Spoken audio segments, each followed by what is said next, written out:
Nearly 2,000 years ago, in Cana of Galilee, a wedding celebration was about to fall apart. The wine was gone. Then Jesus did the impossible. He turned water into wine. Early that day, the wine was running out, and nobody out there knows yet. The groom is still laughing. The guests are still celebrating.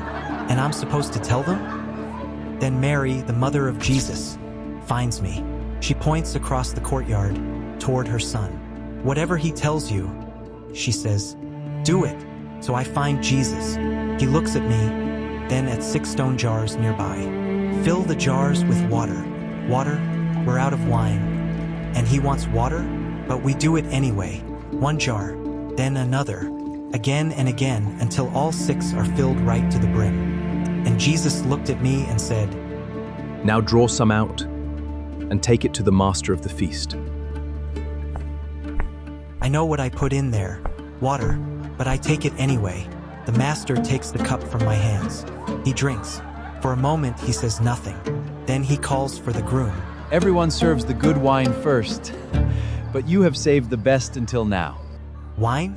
I look at the cup, then at the jars. The master doesn't know where it came from. The groom doesn't know. The guests don't know. But I do. I filled those jars with water.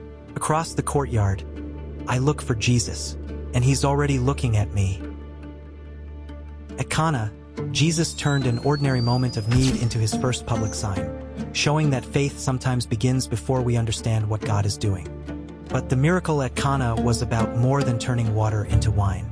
Here are 3 lessons hidden inside Jesus' first miracle. First, faith can begin before understanding. The servants filled the jars before they knew what Jesus was going to do. Second, obedience came before the miracle. They were asked to act when the instructions didn't seem to make sense. Third, the miracle pointed beyond the wine. This was Jesus' first sign, a moment that revealed his glory and gave his disciples a reason to believe. Sometimes we want to understand before we trust, but at Cana, they trusted before they understood. Which story should we experience next? Peter walking on water, or David facing Goliath? Comment Peter or David below. Every episode on this channel is independently produced, and every like, subscription, and share helps this community grow, allowing us to create even better biblical stories. So if you want to support this mission, subscribe to the channel, leave a like, and turn on notifications so you don't miss what comes next.